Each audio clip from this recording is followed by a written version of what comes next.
Sempena masuk pada tahun baru Hijri ini, kita kena selalu bermuhasabah. Itu yang diajarkan oleh para salafus saleh, untuk kita bermuhasabah sebelum kita masuk bulan baru, kita dah buat apa pada tahun yang telah lalu ni, dan apa pula azam kita yang kita nak lakukan untuk tahun yang akan datang ini, tahun baru. Dan subhanallah, kita akan memasuki bulan Muharram. Bulan Muharram yang dikatakan oleh para ulama bulan yang terbaik selepas Ramadan. Bulan yang terbaik selepas Ramadan, puasa di dalamnya puasa di dalamnya adalah puasa yang terbaik selepas puasa Ramadan. Itu bulan Muharram. Dan subhanallah, ada riwayat daripada Sayyidatina Hafsah radhiyallahu anha, bahawasanya Nabi Muhammad SAW pernah bersabda, siapa yang berpuasa di akhir bulan Zulhijjah, maknanya akhir hari yang terakhir, yang 30 Zulhijjah, dan awal Muharram, maknanya continuously 2 hari, akhir hari Zulhijjah dan awal Muharram, maka insya-Allah Allah Subhanahu taala menjadikan dua hari puasa tersebut kafarah 50 sanah. Kafarah satu penghapusan dosa untuk 50 tahun. Masya-Allah. Kebaikan-kebaikan yang Allah beri, fadilat-fadilat dan kemuliaan-kemuliaan yang Allah bagi pada umat Nabi Muhammad SAW ketika mereka melakukan ibadah sunnah, itu luar biasa, sangat luar biasa. Kerana apa? Kerana Allah tahu kita adalah umat yang lemah. Allah tahu kita adalah umat yang kerdil. Allah tahu kita adalah umat yang pendek umurnya, kan, usia kita tu tak panjang. Kita bukan seperti umat-umat Nabi terdahulu, kan, umat-umat Nabi terdahulu sampai 950 tahun, sampai 1000 lebih tahun, 300 tahun, 500 tahun tu normal. Maka tidak hairanlah kalau mereka dapat mengumpul amalan yang banyak kalau untuk orang yang beriman. Tapi umat Nabi Muhammad SAW, Rasulullah kata apa? Untuk umatku, usually, kan, umur umatku is between 50 to 60, 50 sampai 60. Jadi siapa yang dah sampai umur 50 atau ke atas tu, sebenarnya dia dah sampai ke usia tua yang Rasulullah SAW kata. Kemudian Rasulullah kata siapa yang melepasi 60 tu maknanya dah panjang umur dia.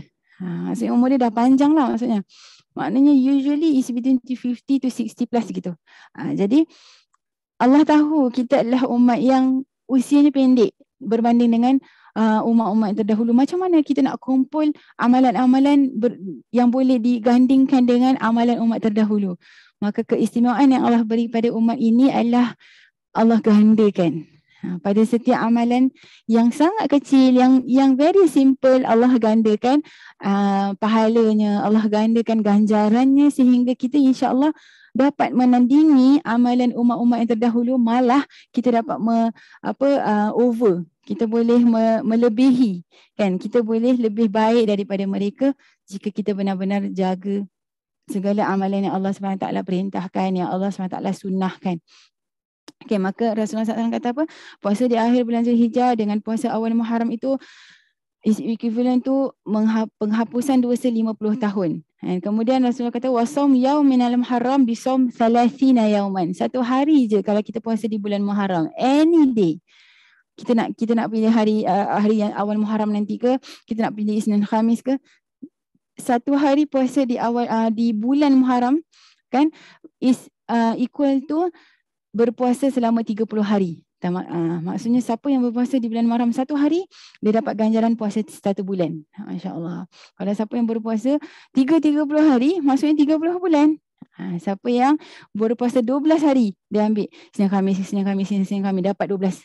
Maknanya seolah-olah dia berpuasa setahun, 12 bulan. Masya-Allah. Okay, jadi subhanallah, itu di antara kebaikan yang kita dapat jika kita menggandakan amalan kita di bulan awal di bulan Muharram. Maka mudah-mudahan kita dapat berazam untuk melakukan ibadah. Daripada sekarang kita letakkan niat. Kan, saya nak pilih hari-hari sekian-sekian-sekian untuk saya berpuasa di bulan Muharram. Sebab itu di antara bulan yang terbaik untuk kita lakukan ibadah puasa selepas bulan Ramadan. Kerana Rasulullah SAW kata satu hari berpuasa di bulan Muharram seperti berpuasa 30 hari. Kemudian Sayyidina Imam Al-Ghazali dalam kitab Ihya Ulumuddin juga mengatakan yang Nabi Muhammad SAW bersabda, "Man shama thalathata ayyamin min syahri haram." Siapa yang berpuasa 3 hari di bulan haram. Kita tahu bulan haram itu ada 4. Bulan haram itu adalah bulan Muharram, Allahumma salli ala Muhammad, Muharram, kemudian Zulkaidah, Zulhijjah, Muharram dengan Rejab. Okey, Zulkaidah, Zulhijjah, maknanya kita pun sekarang masih ada dekat bulan haram. Zulkaidah, Zulhijjah, Muharram, kemudian Rejab bulan. Nabi Muhammad SAW kata siapa yang berpuasa 3 hari di bulan haram. Ni 3 hari di bulan haram, hari Khamis, Jumaat dan Sabtu, kataballahu ta'ala lahu ibadah sab'umi asanah. Allah tulis dalam kitab catatan amalan dia yang dia beribadah selama 700 tahun. Masya Allah, kan kita cakap tadi Allah gandakan. Siapa di antara kita yang pernah hidup sampai 700 tahun? 100 tahun pun sangat jarang orang sampai. Umat ini sangatlah jarang untuk disampai usia dia sampai 100 tahun.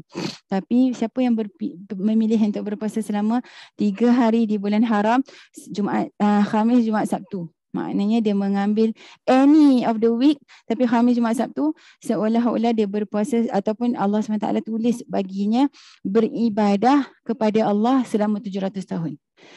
Masya Allah. Of course dia tidak dapat menandingi. Allah SWT Muhammad kelebihan kelebihan malam Lailatul Qadar kan. Namun itulah sebenarnya keistimewaan yang Allah beri kepada umat Rasulullah SAW. Allah bagi kita 1 year punya ibadah yang sunnah-sunnah. Tak payah cakap yang wajib. Kerana yang wajib ni dia punya ganjaran lebih daripada ibadah sunnah. Bayangkan kalau kita jaga yang sunnah, kita tidak tinggalkan juga yang wajib, kita mengambil berat juga yang wajib, macam mana Allah kasih. Maka kita memperbanyakkan amalan-amalan yang Allah suka. Bukan kerana kita ikhlaskan niat kita. Kita letak dalam hati kita niat, ikhlaskan niat kita.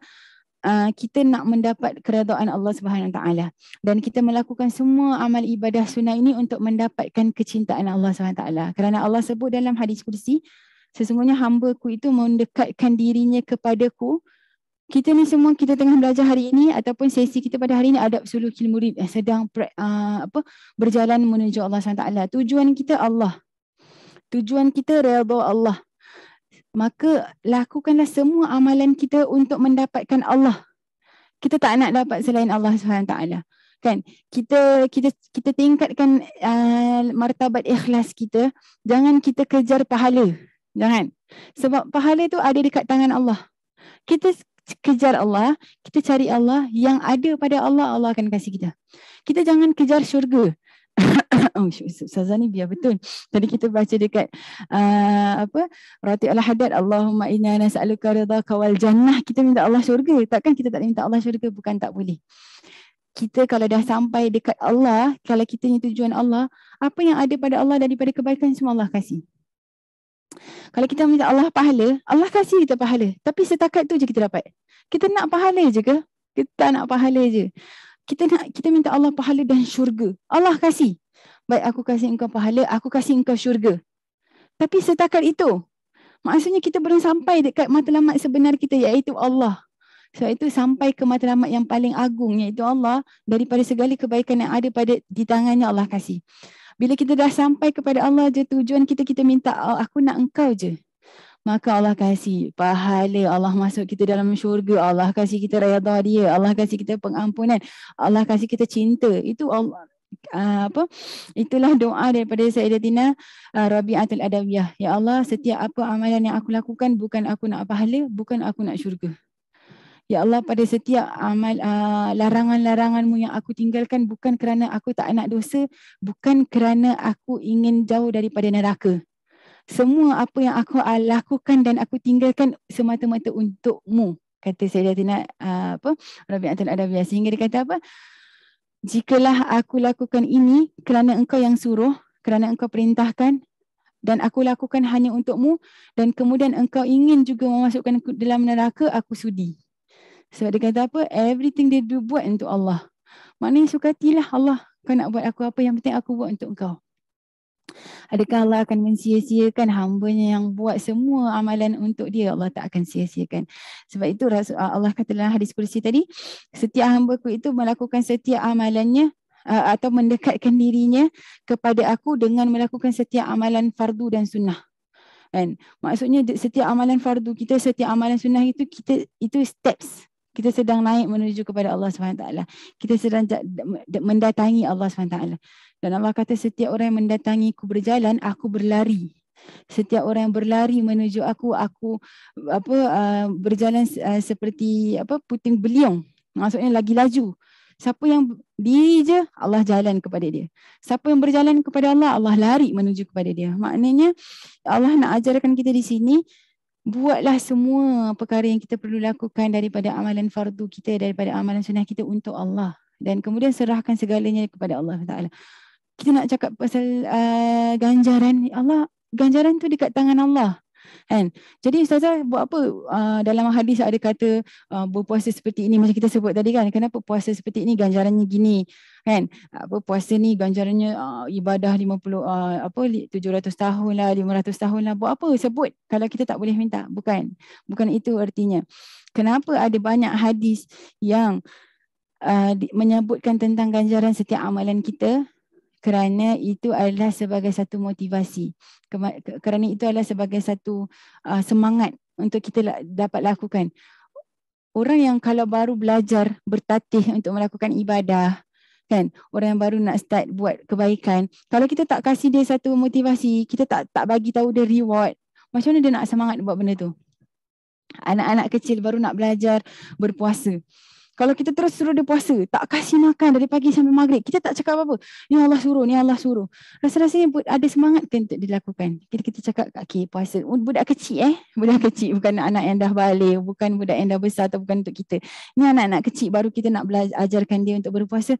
Cakap, okay, puasa. Kalau siapa dapat puasa satu hari, okay, dia boleh pilih apa yang dia nak nanti bila dia masuk kedai misalnya. Okay, puasa satu hari, kalau orang dulu-dulu okay, satu hari saya dapat $1.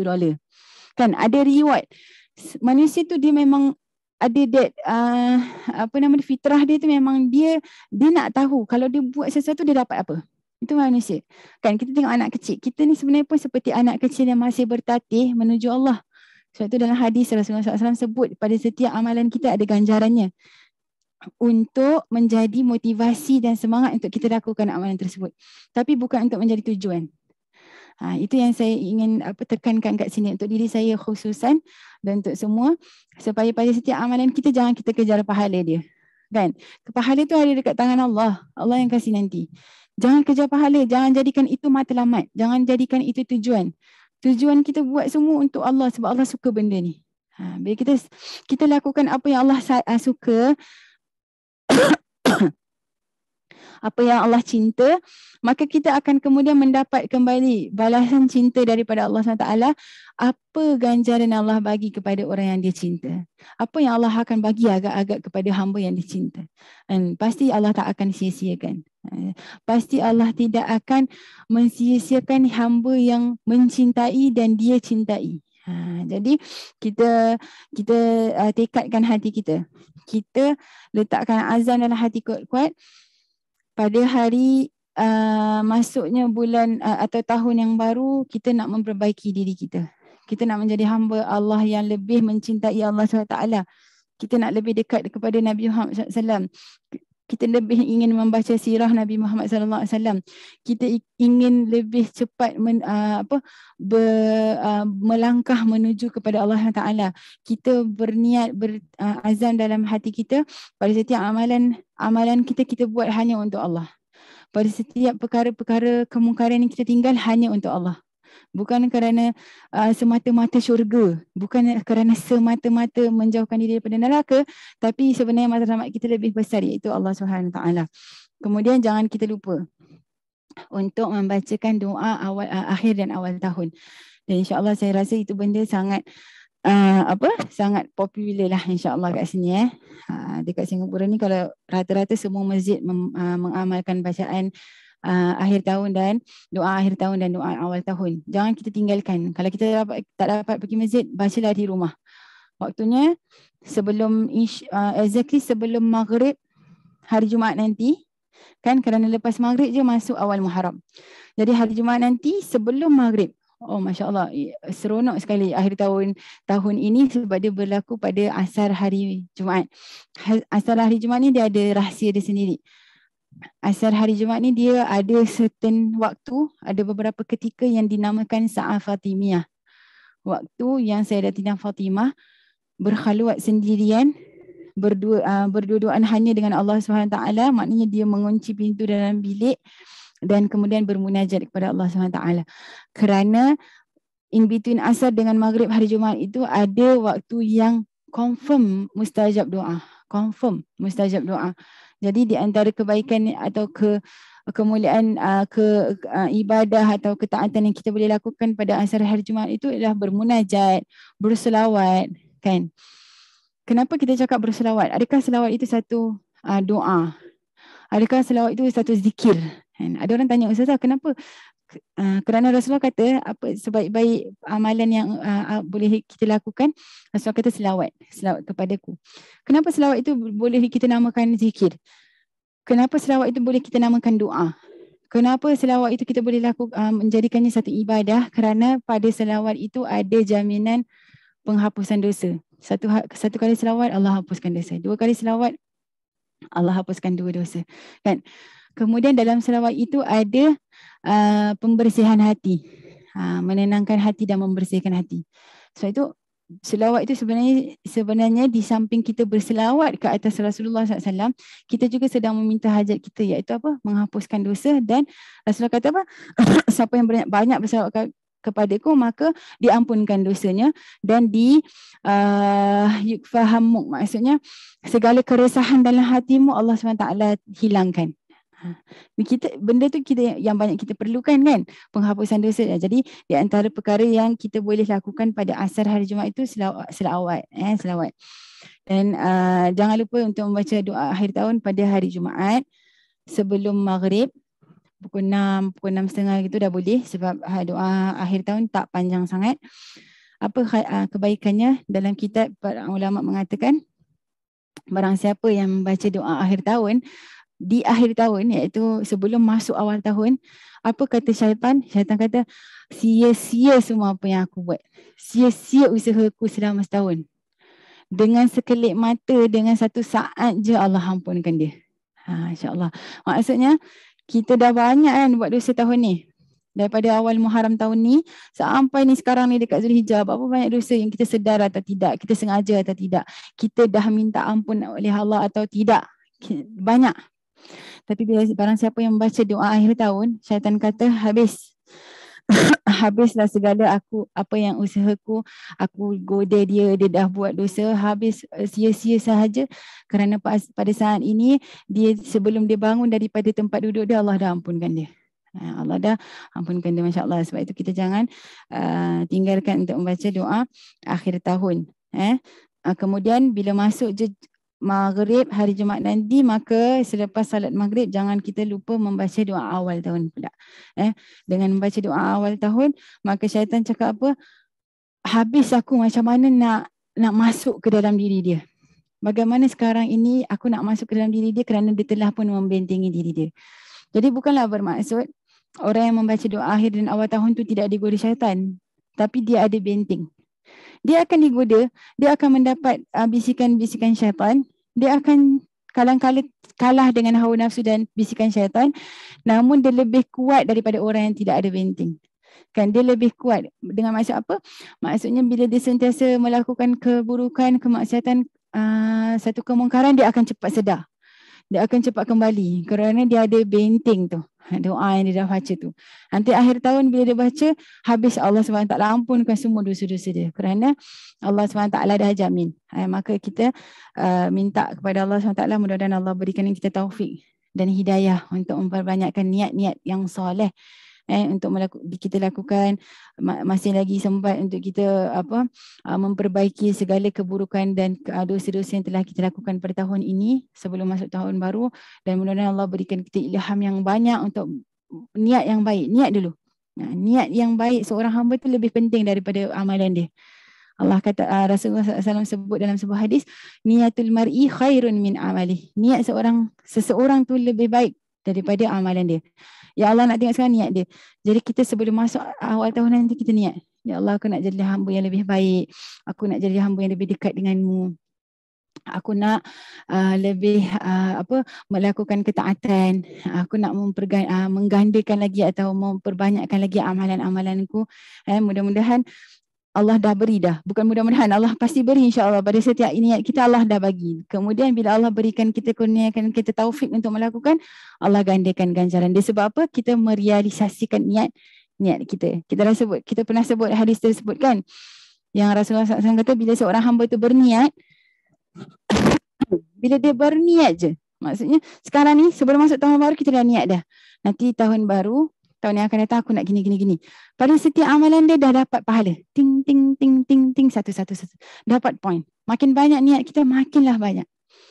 Kalau di antara yang saya boleh berikan tips, saya tak tahulah nak niat macam mana atau nak niat baik-baik tu macam mana. Okey, kita niat ni. Kita akan dapat semua ganjaran niat yang baik.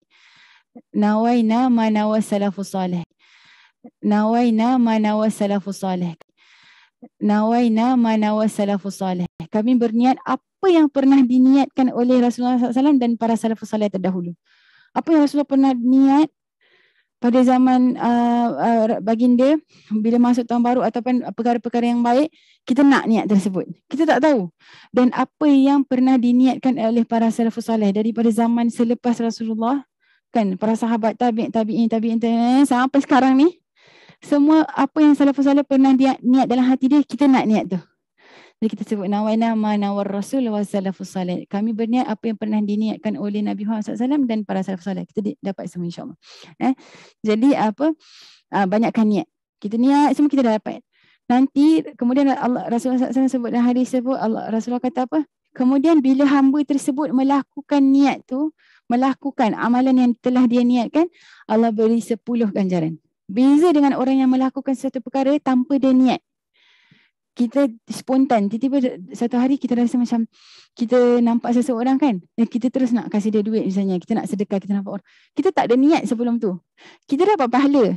Tapi beza dengan orang yang sebelum dia keluar rumah, kalau aku jumpa orang susah, aku nak kasih duit, ganjaran walaupun perbuatan tu sama, ganjaran orang yang dah niat tu lebih.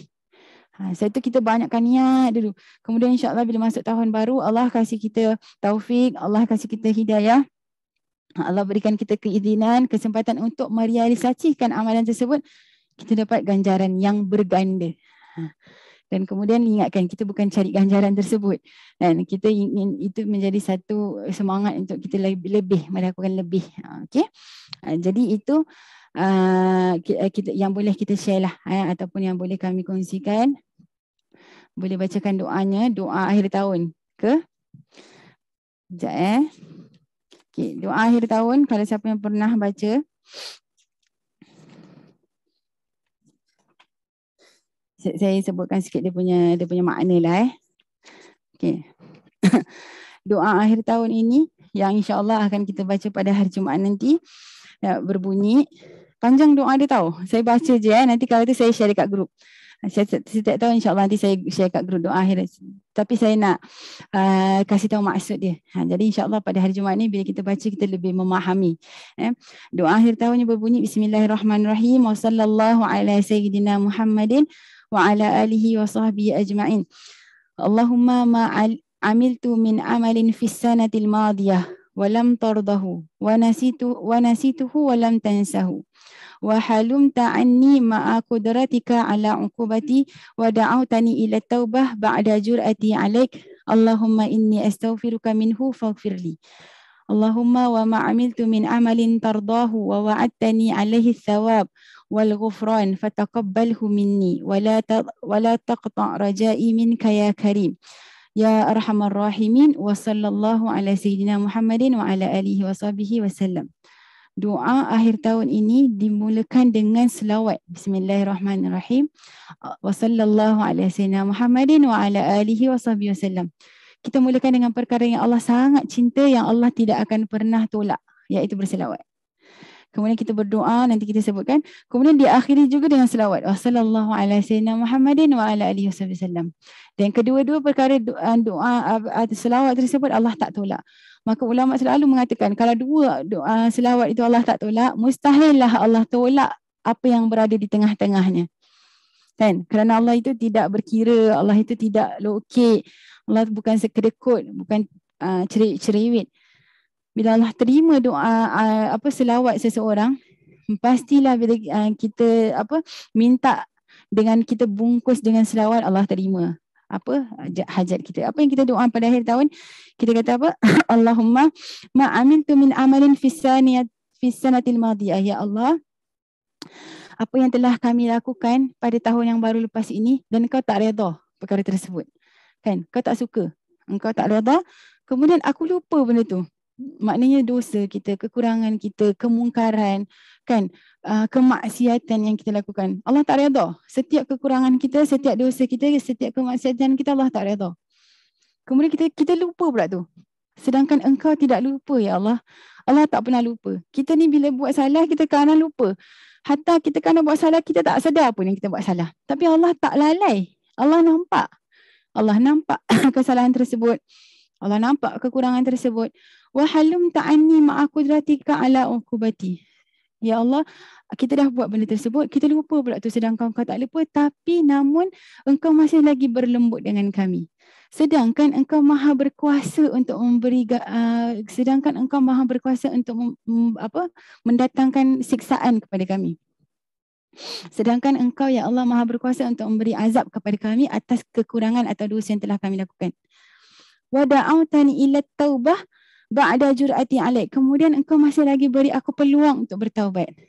Kau masih lagi panggil kami untuk sentiasa kembali kepadamu, sedangkan kami ini zalim terhadap diri kami sendiri. Sedangkan kami ini telah melakukan satu perkara yang sangat besar kesalahannya. Ya Allah, aku memintamu keampunan pada saat ini, pada semua perkara tersebut. Kita lupa, tapi kita sebut, ya Allah, ada benda-benda yang kita buat tapi kita lupa. Sedangkan Kau tak lupa. Maka ya Allah, ampunkan kami di saat ini. Kemudian Allahumma wa ma amiltu min amalin tardah. Ya Allah, ada juga ketika yang kami melakukan amalan-amalan yang Engkau redha. Maknanya perkara-perkara ketaatan, kan, amal-amal soleh. Ya Allah, ada perkara-perkara yang Engkau redha. Wa wa'adtani alaihi thawab, dan Engkau telah memberi jaminan, Engkau telah berjanji untuk memberikan kami ganjaran dan keampunanmu daripada amalan tersebut. Kemudian kita doa apa? Fataqabbalhu minni. Ya Allah, terimalah amalan tu.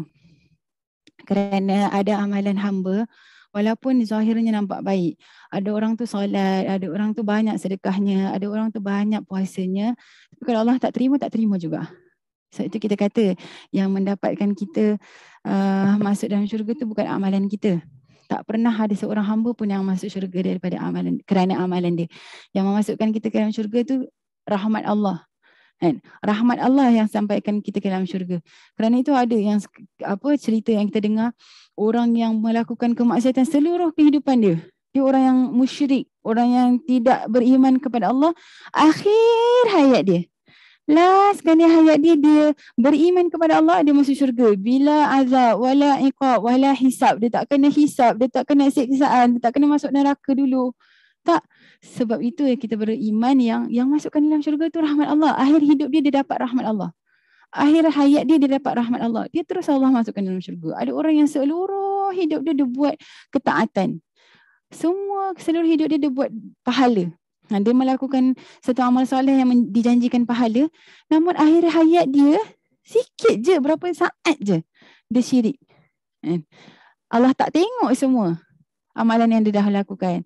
Jadi yakinlah kita yang semua kita dapat kalaulah insya-Allah seorang hamba Allah yang dimasukkan ke dalam syurga itu bukan kerana amal soleh yang dia lakukan, tapi kerana rahmat Allah Subhanahu taala. Jadi bila kita lakukan amal soleh, kita minta Allah rahmatnya. Kita minta Allah terima dulu. Ya Allah terima daripada kami. Kalau kita buat seluruh hidup kita tapi Allah tak terima pun tak guna. Jadi kita doa tadi, ya Allah, kami telah lakukan perkara-perkara, ada perkara-perkara yang kami lakukan yang engkau itu redha perkara tersebut. Kemudian kau pernah berjanji untuk memberikan ganjaran dan pengampunanmu daripada perkara tersebut, maka terimalah. Maka terimalah daripada kami. Wala taqta' rajai minka ya karim. Ya Allah, jangan engkau putuskan harapanku daripadamu. Ya Allah, jangan pernah engkau lepaskan pergantunganku kepadamu. Wahai yang maha mulia, wahai yang maha pemurah, lagi maha mengasihani. Kemudian wassallallahu ala sayyidina Muhammadin wa ala alihi wasallam. Jadi kita minta pengampunan Allah pada setiap amalan yang kita lakukan. Kita minta penerimaan Allah pada setiap amalan baik yang kita lakukan. Sebab ada amalan buruk yang kita lakukan tapi kita tak sadar. Ataupun kita sadar tapi kita lupa nak minta keampunan Allah. Hari itu kita buat. Kemudian ada amalan baik yang kita buat, kadang-kadang kita terbuat bukan kerana Allah. Kan? Kadang-kadang kita buat perkara tersebut yang zahirnya seperti amalan baik tapi kita termasukkan penyakit-penyakit hati. Seperti apa? Seperti riak, seperti takabur, seperti sombong. Kan? Bila kita termasukkan perkara tersebut, kita dah melakukan kezaliman terhadap diri kita. Maka kita minta Allah ampunkan dan amalan yang kita lakukan tadi kita minta Allah terima. Sebab itu syaitan cakap habis sia-sia apa yang aku lakukan pada setiap usaha aku yang aku ingin dia sesat. Hari ni Allah ampunkan dia. Jadi kita jangan tinggalkan bacaan doa akhir tahun. InsyaAllah. Kemudian doa awal tahun. Kita tengok maksud doa awal tahun. Sekejap Okay, doa awal tahun pula. Bismillahirrahmanirrahim. Okay. Allahumma wa sallallahu ala sayyidina Muhammadin wa ala alihi wasallam. Allahumma antal abadiyul qadimul awal. Ya Allah, engkau yang maha engkau yang permulaan. Allah yang maha abadi, yang maha permulaan. Maknanya tiada permulaan bagi Allah. Kalau kita tahu sifat Allah, Allah tak ada permulaan. Kita tak boleh cakap starting bila ya Allah ada, tak ada. Allah tu tak ada starting bila dia punya exist. Allah exist tu tak ada permulaannya. Itu qidam. Okay. Wa ala fadlikal azim wa karim judikal amimil muawwal. Ya Allah, dengan semua kemurahan-kemurahanmu, kelebihan-kelebihan yang ada dalam dirimu, kemurahan hati, kemurahan Allah yang maha pemurah, yang maha mulia, yang maha amim, yang meluasi ataupun yang Allah SWT Muhammad yang dapat memberikan kepada setiap hamba-hamba Allah. Wahadha amun jadidun qad aqbal. Dan sekarang ini kami telah memasuki tahun yang baru. As'alukal ismata fihi minasyaitan wa awliyaihi. Dan sekarang ini kami meminta daripadamu ya Allah untuk engkau membentengi diri kami. Selamatkanlah kami daripada syaitan dan semua wali-walinya. Maksudnya semua pembantu-pembantu syaitan. Kan? Wal aun ala hadhihi nafs al-ammara bisu. Ya Allah, tolonglah kami untuk melawan semua nafsu-nafsu al-ammara bisu. Nafsu-nafsu kami yang selalu mengajak kepada keburukan. Wal ishtighal bima yuqarribuni ilaika zulfa. Ya Allah, kemudian bantulah kami untuk sentiasa sibuk melakukan perkara-perkara yang boleh mendekatkan diri kepadamu. Ini doa awal tahun. Ya Dzal Jalali wal Ikram. Wahai Allah yang maha memiliki kebesaran, keagungan, kerajaan yang besar dan kemuliaan. Wassallallahu ala sayyidina Muhammadin wa ala alihi wasallam. Itu doa awal tahun. Jadi sebenarnya very powerful doa akhir dan awal tahun. Dan mudah-mudahan kita diberikan izin oleh Allah kesempatan untuk kita melakukan atau membaca doa akhir dan awal tahun paling kurangnya insya-Allah. Okey. Ada apa-apa soalan? Ustazah, boleh tak kita baca doa awal tahun selepas hadrah pada hari Jumaat? Selepas burdah. Hadrah bukan hadrah. Yang kita baca setiap hari Jumaat tu burdah. Itu sangat nanti kita sebut. Okay. Pada hari Jumaat dengan hubungan insya-Allah saya akan usulkan kepada mereka. Kita habis burdah selalu pukul 6. Dah boleh insya-Allah. Nanti saya akan sebutkan ataupun kita akan ingatkan kepada para hubaba ataupun para ustazah untuk kalau mereka boleh membacakan sama-sama doa akhir tahun di hari Jumaat. Bacaan burdah di petang hari Jumaat itu adalah satu idea dan satu amalan yang sangat mulia. Kan Rasulullah SAW kata dalam sebuah hadis, barang siapa yang berselawat ke atasku pada petang hari Jumaat, maksudnya lepas hari solat asar. Selepas solat asar, petang hari Jumaat, berselawat dekat atas Rasulullah SAW 80 kali.